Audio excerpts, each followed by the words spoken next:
Salutare lume și bine v-am găsit la un nou video în care o să vă arăt camera mea. N-am mai făcut videoclipul ăsta din cauza că sunt răcit și chestii de astea și n-am mai avut niciun chef să mai filmez ceva. Dar nu-i nimic, suntem aici și o să filmăm asta. Voi chiar credeți că o să fac turul camerei chiar acum? Nu o să-l fac.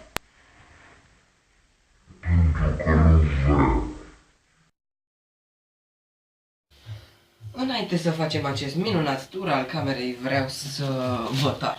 Nu. În acest minunat video vreau să vă spun că m-am... Deci uitați, asta e o ușă, da? Asta e ușa, asta e o clanță, da?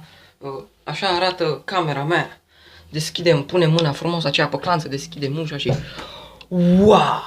Aici sunt niște haine. Da. Da, aici e un dulap. Da. Aici e o fereastră. Și aici câteva paturi dezordonate, dar cui pasă? Noi aici suntem, ne jucăm soliter, mă rog, nu eu, sorry. Da, stați să vă pun aici pe masă, stați așa. Deci, asta habar n-am ce, asta e un fel de piatră în formă de inimă, ăsta e un laser noni. Uite. Așa, după aia vine o telecomandă. Aleluia! Niște boxe, o chestie. După aia vine boxa asta care e în formă de vibrator. După aia vine din ăsta un router, un monitor cu gigabite acolo, o cameră de la Logitech, dacă ar și focaliza ar fi bine, încă o boxă din aia, o mică priză în spate, o tastatură de la Genius, încă un mouse de la Genius, un televizor vechi pe care uneori îl mai folosesc, că uitați, uite, merge.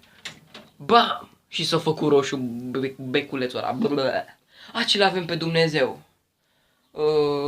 Un dulap. Dulap șmecher, da.